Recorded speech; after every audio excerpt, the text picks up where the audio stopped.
Good morning, BST. My name is Elijah Abdul Said, and welcome to this episode of BST Talks. Hello, Cowboys. I'm the co-host of this podcast, Adrian Roybal. Today's topic is how to study for AP exams.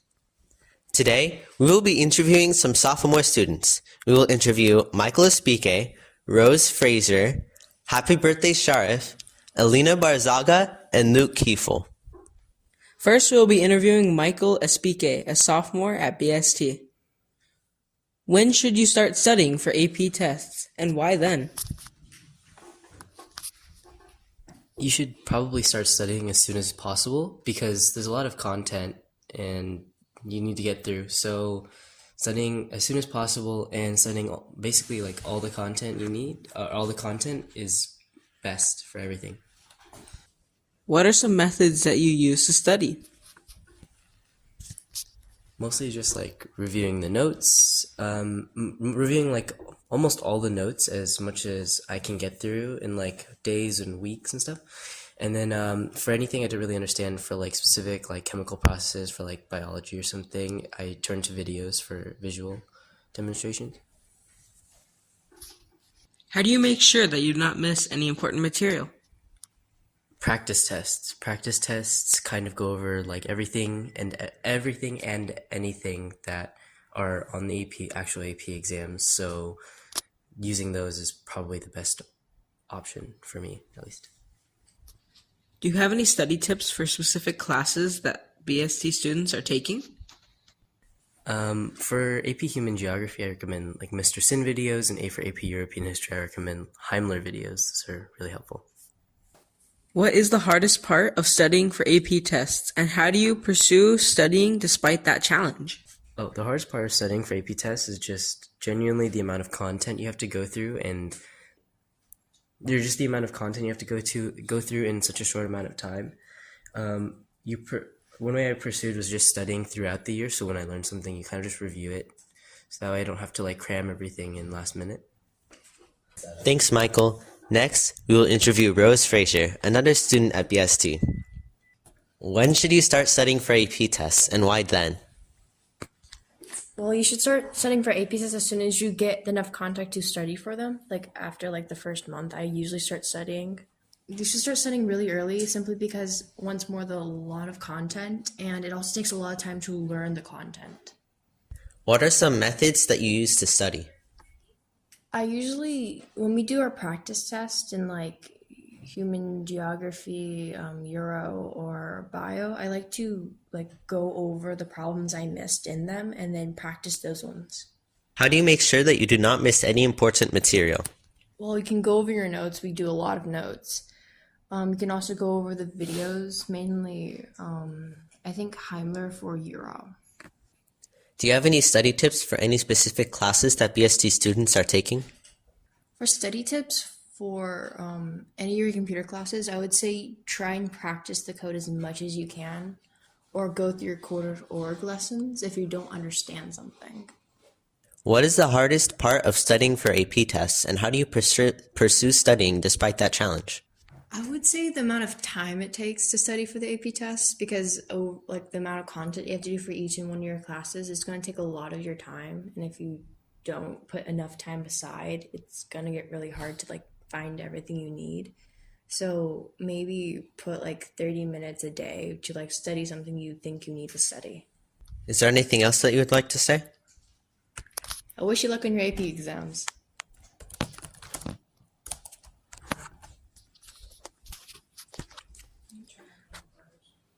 Thanks for that, Rose. Now we will interview Happy Birthday Sharif, another sophomore at BST.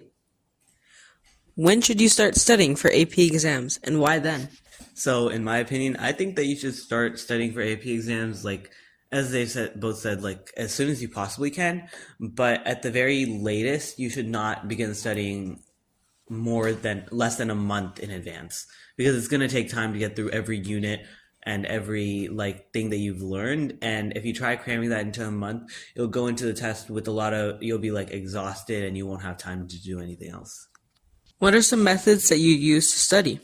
So for me, studying is mostly where I look at things that we studied in the past unit and then I also look at like the key points from other units if it's a cumulative exam, like for Euro's cumulative. So I'll look at units, really time periods 1, 2, and 3 when I'm studying for this next unit test. And then for things like anatomy, I'll look at the practical guide and the lab guide that we're given just to help me find out what I need to study. How do you make sure that you do not miss any important material? I think just an important part to that is just like getting enough sleep, to be fair. If you get enough sleep, you can pay more attention in your classes, and I think that just leads to a better overall understanding when you get to the day of the test, when you get to the AP test, when you get to really the conclusion of anything. Feel better if you were able to pay attention more, and for a lot of people that can be helped by just getting a little bit more sleep. Do you have any study tips for specific classes that BST students are taking? So for the freshmen, I know they're taking things like CSP and AP Bio this year. And I think for CSP specifically, you can definitely look to past projects to see like, oh, this is how they did something else, because you're making projects throughout the year. Maybe you'll forget something, but you'll always have that resource, and you can always modify that resource to keep it up to date. It can always be a working project when you turn it in. And as long as it meets the requirements in the beginning, you can always expand on it later. And I think that's one of the best things about computer science, is that you can always just have a project on the side that you can work on just for fun. And then for bio, just study with like practice. Practice is the best way to study. What is the hardest part of studying for AP tests, and how do you pursue studying despite that challenge? I think that the biggest hurdle in the beginning is just getting over that first, like, oh, I need to start studying, because as soon as you stop procrastinating on that, because like, oh, this is so much work, I don't want to have to start it today. But if you don't start it today, you're just putting more work towards tomorrow. And I think that's the biggest struggle that a lot of people find them in, where they're like 3 weeks to the test and they have a full 8 units to cover. Is there anything else that you would like to say? Other than good luck, just keep working hard, and you'll be sure to do really well on the APT exam. Thank you, Sharif. Next, we will interview Alina Barzaga, another student at BST. When should you start studying for AP tests, and why then? Our AP Euro and Human Geography teacher gives us about 2 weeks straight of just review to ensure that we have enough time for the materials to study. But it's also very important to study at home. I recommend going over all or at least most of the notes Mr. Rogers gives us, as well as the notes from other AP classes such as AP Biology and AP CSP. In terms of AP Seminar, which is a class the sophomores take, most of the tests and presentations for the AP tests are done during class, so I suggest taking time at home to study your presentations, as some of the things are group work. What are some methods that you use to study? My easiest way of studying is memorization, which is super helpful for my anatomy and physiology class. But for AP classes, I recommend using the AP practice questions and tests on AP College Board, and communicating with your teachers if you need to stay after school for studying or tutoring. How do you make sure that you do not miss any important material? To ensure I don't miss any important materials, I ask my teachers what materials they recommend using, which usually includes watching helpful videos and using AP College Board. Then I go around and ask my friends and peers about what materials they usually use, which gives me a lot of materials that I can use. Do you have any study tips for any specific classes that BST students are taking? For anatomy and physiology, which is a sophomore class, I rely heavily on memorization. For this class, all you need to know are the things given in slides and notes. I recommend the same for AI and medicine. The AP classes, I recommend using the materials and methods I mentioned. For any math classes, I recommend asking your teacher to write you some practice questions and practice them to make sure you know you're doing the content correctly. Dr. Collins is always willing to help you before and after school, and I'm sure Ms. Bouchard is as well. What is the hardest part of studying for AP tests, and how do you pursue studying despite that challenge? The hardest part about studying for AP tests is the amount of material needed. Throughout the year, I forget a bit of the material, so it can be a lot to cram in, but our teachers in this BST family are very encouraging and willing to help. Is there anything else that you would like to say? Lastly, I would like to say, do not let academics overpower your life. Yes, academics is extremely important, but there's so much more out there. Thank you, Alina. Now we'll be interviewing Luke Kiefel, a sophomore at BST. When should you start studying for AP tests, and why then? I would recommend studying for AP tests when you finish all the class content, or if time doesn't permit that, at least by the beginning of April. And the reason for it is because with classes such as human geography and European history, Mr. Rogers normally provides review as the last portion of the coursework. And then we normally get projects for the final exams in a lot of our AP classes. And then meanwhile, for the AP classes as a whole, we often get a lot of review materials such as packets, videos, slideshows, etc. And while I do know that everybody studies differently, it is important to start studying early, because by doing so, you're able to get through all the content more slowly rather than having to rush it or cram it all, making sure that you fully grasp it and that you're able to review everything possible without having to worry about it in the future. What are some methods that you use to study? Some methods I would use to study would definitely be watching review videos, going through things such as the CED or PowerPoint slides for class, and practicing the content. Emphasis on practicing. Ultimately, review videos for things like AP Biology, AP Human Geography, and AP European History are extremely helpful, especially when detailing or dealing with the more complicated or detailed parts of the course. And when it comes to the CED or PowerPoints, especially for like AP European History, these types of content are very helpful in providing more general or broad aspects of the course, such as with the key points, key terms, key elements of the course. And they often provide like a simple, easy way to review. While these are nice though, I would only recommend using them like if you have time, and do not use them as your only study material, since there's going to be a lot of content beyond just those PowerPoint slides.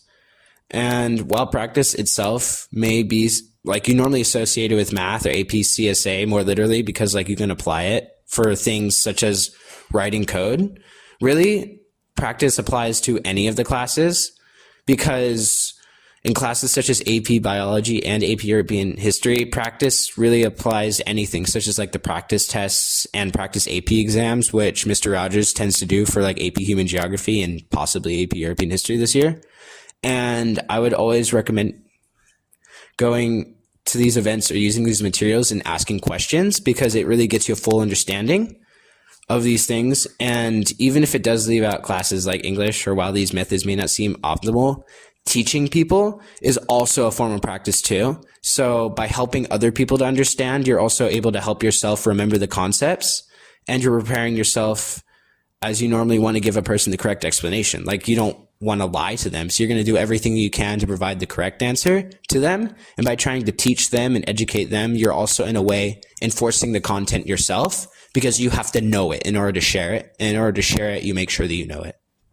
How do you make sure that you do not miss any important material? To make sure that you don't miss any important material, I would take time to look at the general concepts of the units or the course and see if you understand those completely. And then for the ones that you don't understand, I would look into those further to make sure that you understand every detail and like sub-concept, sub-category. And ultimately, to make sure that you don't miss anything, it's important to just review as thoroughly as you can and as much as you can, because the teachers for many of the different classes provide you with a lot of materials and a lot of content that could be seen through the things such as the CFAs or the CED, depending on the class that you're in.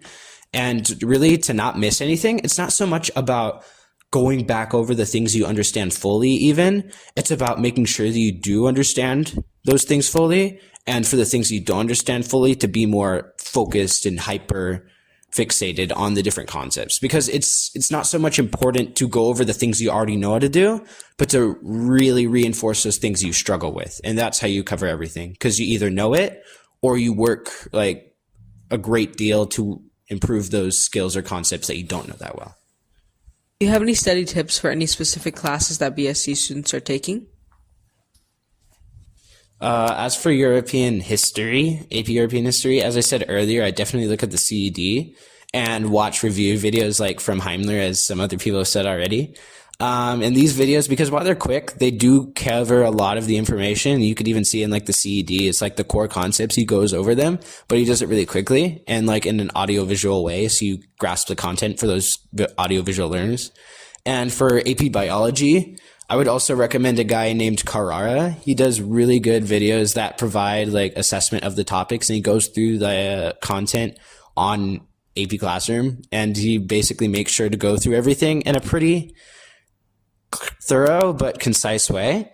But I would always make sure to keep in mind that watching videos aren't necessarily your only way of studying, but they are very helpful.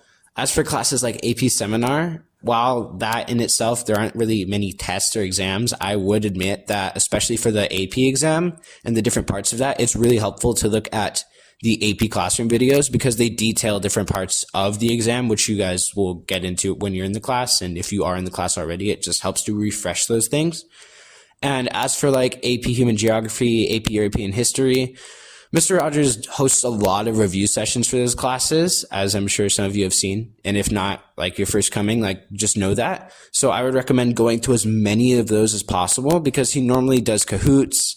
He normally does AP Classroom questions. He answers questions that you have. So by showing up to those things, you really get a better understanding. And if none of those things help you and you're more or used to like reading the notes, I would just go over the notes, go over the ones that you have to take for the class, go over previous assignments, any of that. But depending on how you learn, those are some of the videos that you could use, some of the concepts, applications of the concepts, and yeah. What is the hardest part of studying for AP tests, and how do you pursue studying despite that challenge? I would say the hardest part of studying for AP tests, in my opinion, is the sheer amount of content that you normally have to cover with them. And ultimately, you don't know what they're going to present with you with on the AP exams, so you have to be ready for anything. But I face that challenge by trying to make it more fun, by pacing studying, by studying in groups. Because when it comes to fun, you could easily do things such as Kahoots, which while they do seem like it's just a game, like you can actually study and practice the content just by doing the different questions on there. And by going through that, you really help yourself to understand it better. And you could do that on your own or with a group. As for things such as pacing the work, I would just say that it's important, as other people have said, really to just make sure that you are covering all the content, but to do it progressively over time, which is why you set up so much time for yourself so that you're able to get sleep, get rest, not stress about it, not cram it. Because even just doing 10 minutes a day for each of your classes can make a world of difference because you'll be studying more than the person that crams last minute because ultimately you've put in more time if you just do it 10 minutes a day. And as for working in groups, I know that this is different for some people. Some people get distracted in the group setting, others don't. But I do feel like by working in a group, not only are you able to work with other people that may be stronger in some things and help you with some things, and like you're able to help them as well, but being in a group can also give you incentive to study harder as long as you surround yourself with a group of people that you know will encourage you to do so. All three of those are different ways to overcome that, but ultimately I think it's a matter of perseverance, and you just can't doubt yourself. You have to know that you put in the work and continue to put in that work. Is there anything else that you would like to say? Other than that, I would just like to say, while studying is absolutely necessary, something that is just as important is getting enough sleep. And honestly, if you have the decision between studying more and sleeping, you have to choose to sleep. You have to have the discipline to do that, because I believe, as Sharif mentioned earlier, when you don't sleep enough, you don't function properly. And even if you do understand the content, your brain just won't be able to function. And that's why cramming doesn't work. So ultimately, when you are creating your study schedule and your sleep schedule, make sure that they don't intersect in any way. And honestly, I would just say in that sense, even just getting enough sleep and you don't feel like you studied enough, just having that sleep will help your brain to function better and probably do better than a lot of the people who crammed the day before or didn't get as much sleep because they are doing studying instead. And other than that, I would just say, even for the tests, and like I know that normally like we do spend like the last minute studying like right before the test, and you are allowed to do that. That is fine to do. But also I just want you to keep in mind that you really want to be relaxed or confident going into the test, because by being like that and not getting wound up before the test, you're able to function better because your brain doesn't feel like it's on a clock. It doesn't feel like it's being rushed or like forced to do something that it's not already comfortable with. So by just spending some time, even just a little bit, to decompress or like prepare yourself, fortify yourself mentally before the test is also helpful. And honestly, I think, as the others have said, you just do your best, you work hard, and you've put in the work up to this point. You got this. Good luck to you all. Thanks for listening, guys. Tune in next time for a new episode. Teachers' Tips for AP Tests, Part 1. And remember, be your best at BST.